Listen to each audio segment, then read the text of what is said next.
Hey guys! So today you and I are going to talk about methodologies. So let's get into it.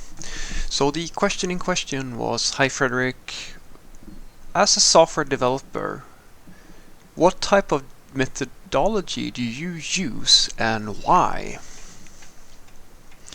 Well, I think that this is a pretty interesting question because it indicates to me the thing that I suppose that I learned this lesson from my old martial arts teacher many years ago because I did martial arts for many years, different ones when I was just a kid and up until my early 20s or something like that. And so one of the things that he taught me was that, or his idea behind learning how to defend yourself was that following what is convention and what is traditional is not as effective as figuring out what works and what doesn't work. And he based this, and I suspect that, if I'm not mistaken, I think Bruce Lee had a similar sort of idea behind the way that he did things, because in martial arts, for those of you who may not know it, there is a lot of tradition in some of the styles that you might be practicing, where you follow conventions and there are all these rules for how to execute things correctly. But as my martial arts teacher used to say, that doesn't matter in a real fight. There are no rules in a real fight. In a real fight, it's down to whoever is fastest, whoever is the most effective, strongest, all of these sorts of things, right?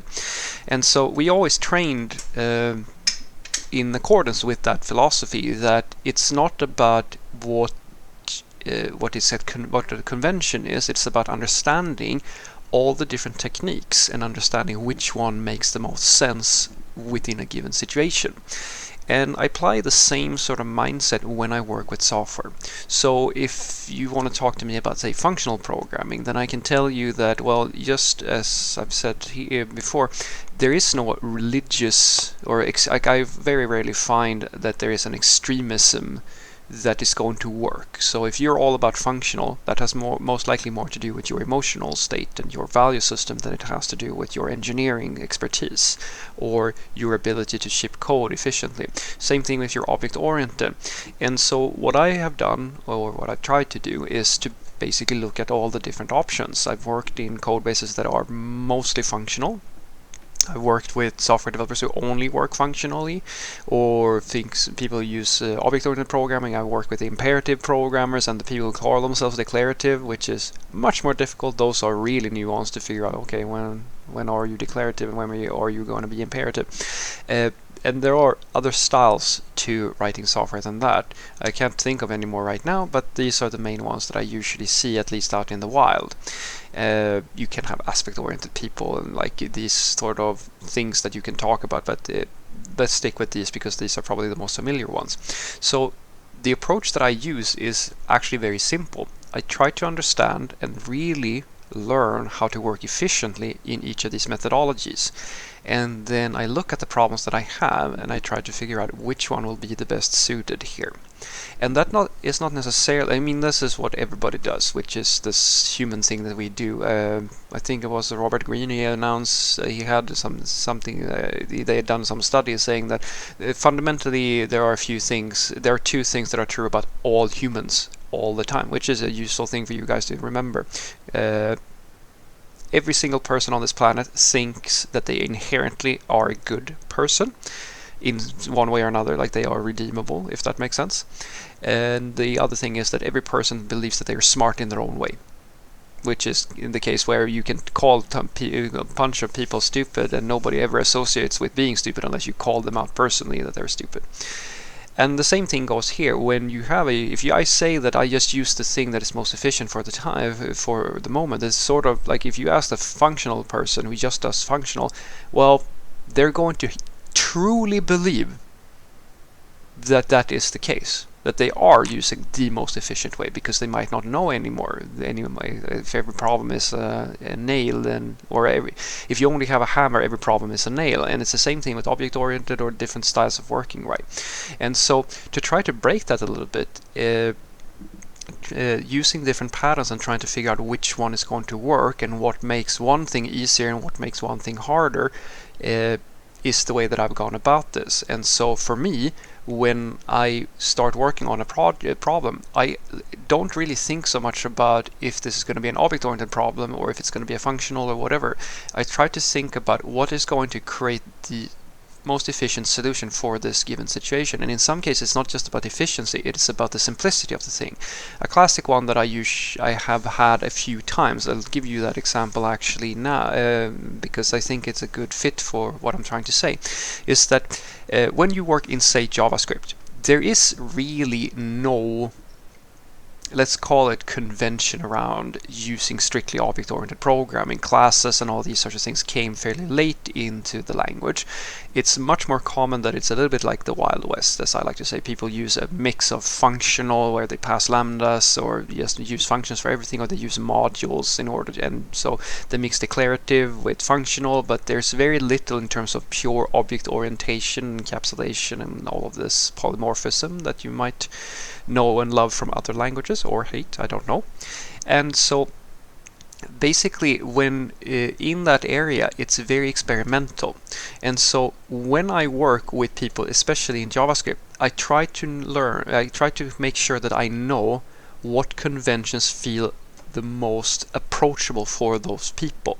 It's the same thing that I do when, say, I work with Java people. Even if I know a really nice functional way of doing things in, say, in a feature, but I know that in Java that might not be something that people feel that is that approachable. So if I can solve it in an object-oriented programming, OOP style in that context, I will try to solve it in an OOP style in that context, because it fits better within the overall structure of what I'm trying to do. So I'm not breaking the overall style of working just so that I can use a specific methodology. I try to adapt the solution to the context.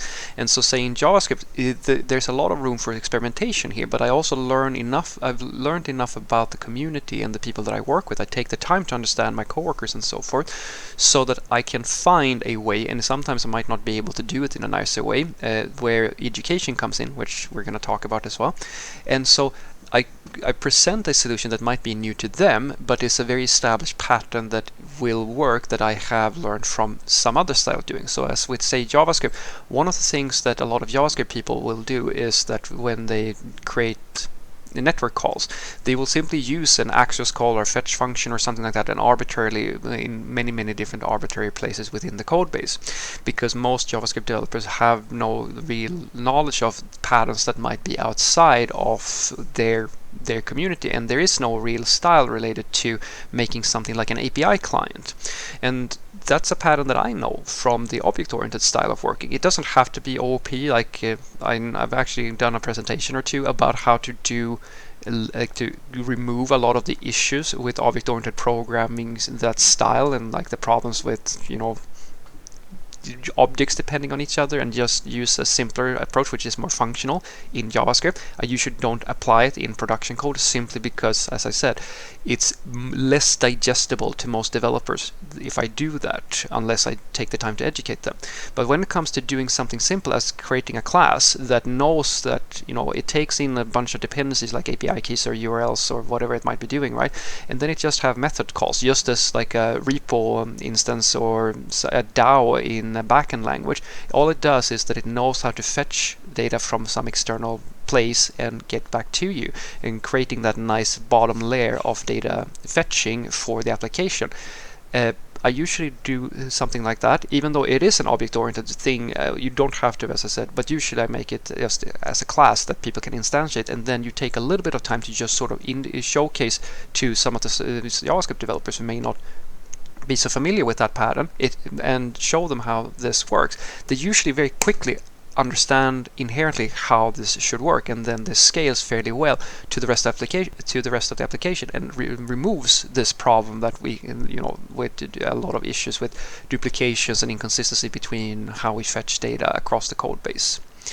So what I want you to take away from this is that the methodology that I use is all of them, depending on which one is going to fit the specific situation. I try to adapt it to, if I am working in like a code base that is mostly functional, then I try to follow those patterns as much as possible. Unless, as I said, with my little example there with JavaScript, where there is no real pattern here, but I know of a way of doing this that is not too complicated for most people to understand, and I can smooth over, I can bridge the non-understanding or the inexperience some people might have with it, with just a little bit of a showcase of how to do it, or like an example or an explanation, so that they inherently can understand how to do it, and then that introduces a slightly different way of doing something, but it is something that is digestible to most people. That's the way I try to structure all software development that I do, and that requires me to sort of understand all the different patterns or methodology that you can apply,